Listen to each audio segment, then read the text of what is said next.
Selamat pagi, siang, sore, atau malam, Pak Kris Prantono maupun dosen penguji yang lainnya. Perkenalkan, nama saya Bernardus Birawa Anuraga, NIM 17A10049. Di sini saya akan mempresentasikan produk ujian akhir semester saya, SPA, desain tematik. Ini adalah analisis tapak saya, mulai dari prakonsep saya. Ini ada analisis pencapaian. Jalur pencapaian dari arah Berdaya melalui desa wisata Kandri. Jadi sebelah sini arah desa wisata Kandri dan jalur pencapaian dari arah timur laut melalui Jalan Manyaran atau Gunung Pati. Ini jalan yang mengarah dari Manyaran ke Gunung Pati. Lalu ini ada analisis vegetasi, terdapat pohon yang membentuk sebuah hutan pada sebelah utara dan 90%-nya adalah sebuah sawah. Lalu analisis view from side-nya, di sini arah selatan kurang bagus, lalu arah utara menghadap ke persawahan, arah timur hutan dan berkah country farm, arah barat peternakan dan ada bukit. Lalu analisis view to side-nya, area side ini hanya dapat dilihat dari Jalan Duku dari arah selatan menghadap ke utara. Jadi hanya bisa ditempuh dari Jalan Duku. Lalu ini adalah analisis angin. Menurut stasiun meteorologi Ahmad Yani Semarang, arah angin bertiup dari utara ke tenggara dengan kecepatan 10 km per jam. Lalu ada analisis kebisingan di sini 55 desibel di titik A dan B, yang berarti itu adalah ramai karena ada lalu lalang kendaraan bermotor. Lalu daerah E dan D sedikit sepi karena itu adalah persawahan. Gitu. Lalu analisis matahari, area daerah matahari berada dari sisi timur yaitu sebelah kiri tapak menuju ke sisi barat yaitu sebelah kanan tapak. Next, respon pencapaian. Ini entrance berada di sisi barat agar penumpang dapat keluar dari sebelah kiri. Lalu jalur entrance dan exit dibuat terpisah agar aksesibilitas di dalam tapak rapi dan lancar. Lalu ada respon vegetasi, di sini ada sketsa saya. Peran vegetasi dibagi menjadi 4, yaitu pengarah jalan, penguat tanah, peneduh, dan pembatas privasi. Penambahan vegetasi berupa penanaman tanaman penguat tanah, rumput vetiver, rumput gajah, dan rumput raja untuk menjaga tanah berkontur supaya tidak longsor. Lalu beberapa pohon pada sunda merah akan dipertahankan untuk menjaga keaslian tapak. Pada sunda kuning akan dipertahankan untuk menjadi peneduh alami. Lalu ada respon view arah bukaan untuk view-nya, ini arah bukaannya menghadap ke sisi utara. Karena delay lebih bagus. Lalu fasad yang dimaksimalkan yaitu pada sisi sebelah selatan karena kan dapat dilihat dari depan. Nah ini ada view-nya, ini ada sketsa saya. Ada orang yang bersantai, nanti bisa melihat. Lalu respon anginnya pada siang hari keadaan iklim lebih panas dan pada sore hari itu lembab, maka dari itu pemberian bukaan itu dipilih sesuai dengan arah angin pada waktu tersebut. Lalu penggunaan sistem dinding bernafas dalam bentuk roster atau partisi lainnya bisa mempermudah sirkulasi udara dan tetap menjaga privasi. Ini ada dinding roster. Lalu ada respon kebisingannya, beberapa cara untuk meredam kebisingan yaitu dengan cara menambahkan material pada suara seperti busa atau sponati dan juga melalui tanaman tinggi seperti itu. Ada respon matahari di sini akan dibuat kayak secondary skin gitu. Ada rumah joglo di sisi barat. Ini zoning makro saya. Zona hijau dijadikan area ruang terbuka hijau, area parkir di mana pada area ini tidak terdapat bangunan. Lalu zona kuning ini, zona berwarna kuning dijadikan area untuk fasilitas pendukung resort seperti kolam renang dan lain sebagainya.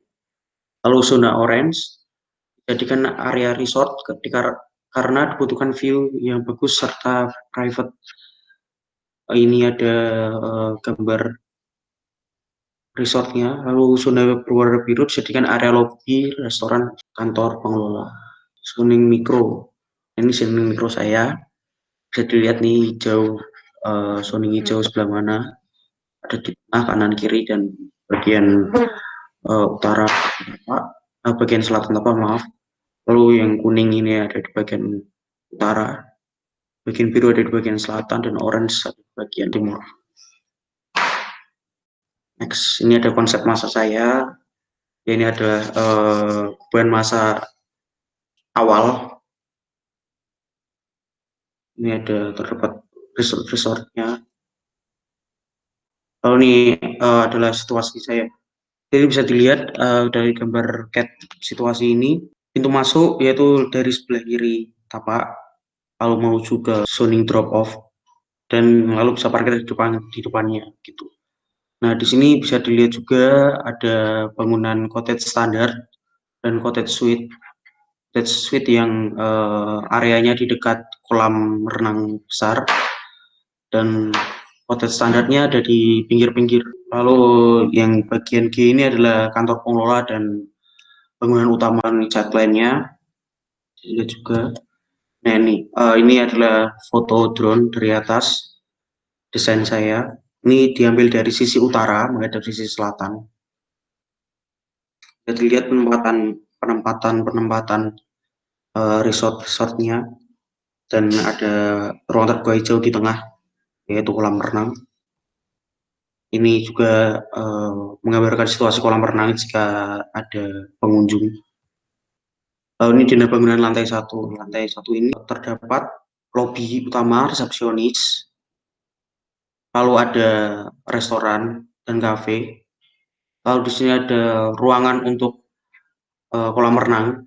Jadi ada ruang ganti, ada kamar mandi, ada dapur juga. Ini lantai 2 dari bangunan utama sendiri adalah sebuah hall yang bisa mencakup 50 sampai 80 orang. Di sini konsep hall tersebut adalah indoor dan semi indoor. Nah, ini tampak depan bangunan utama atau bangunan satu. Tampak depannya bagian atas bisa dilihat ada tangga, sebuah tangga yang didesain di luar bangunan supaya membuat kesan bagus dan rapi, serta kanan kirinya padat. Kanan kiri dari resort padat, karena jika tangga dibuat di dalam bangunan tersebut tidak akan terjadi masa yang padat seperti ini. Lalu ini yang bagian bawah adalah tampak belakang bangunan satu. Bisa dilihat ini ruang fasilitasnya untuk kolam renang sendiri, dan yang sebelah kanan ini ada tangga tersebut dari ini. Ini tampak samping kiri bangunan satu, tangga yang bermaterialkan, penutupnya bermaterialkan roster supaya ada sirkulasi udara di dalam tangga tersebut. Dan saya berikan di roster itu, saya berikan di bagian atas supaya menambah estetika bangunan. Next, ini adalah gambar renderan asli dari bangunan utama. Ini ada drop off, area drop off. Lalu ini ada detail rosternya. Lalu ini ada detail tangga, dan ada perspektif mata burung. Nah, ini ada interior, ada restorannya ini, dan lalu ruang tunggunya untuk di lobi. Ini juga ada detail roster bagian tangga. Lalu kita masuk ke Dina Cottage. Nah, di Dina Cottage Suite ini ada beberapa ruangan, yaitu dapur, kamar mandi, ruang santai, dan kamar itu sendiri. Lalu di bagian belakang ada teras yang kebanyakan menghadap ke area swimming pool besar. Lalu juga ada pada setiap cottage suite ini ada kolam renang. Lalu saya next, ini potongan A, lalu potongan B. Nah, ini tampak dari cottage suite-nya, suite saya yang didesain seperti ini, tampak dan tampak belakang, lalu tampak samping kiri dan tampak samping kanan. Nah, ini gambar render dari cottage tersebut. Yang pada kiri atas itu adalah bagian teras belakang, lalu kanan atas ini adalah bagian depan cottage resortnya yang suite. Lalu ini adalah detail dari teras tersebut. Nah, lanjut ke Dina Cottage Standard ini.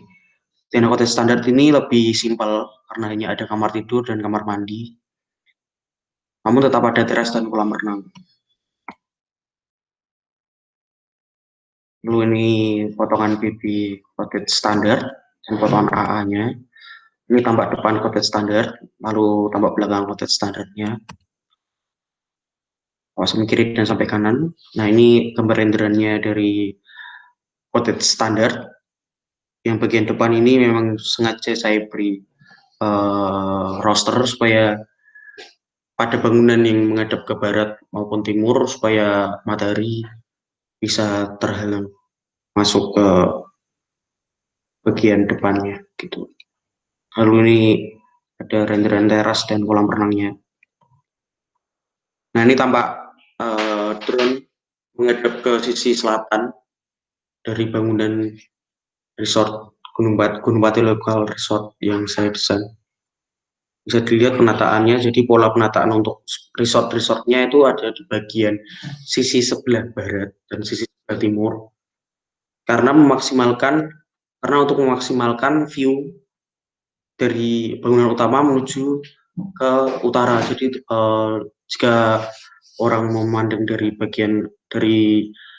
bangunan utama menuju ke area utara, maksudnya arah utara, dia bisa melihat persawahan. Lalu juga melihat ke sisi bagian barat, bisa melihat sekian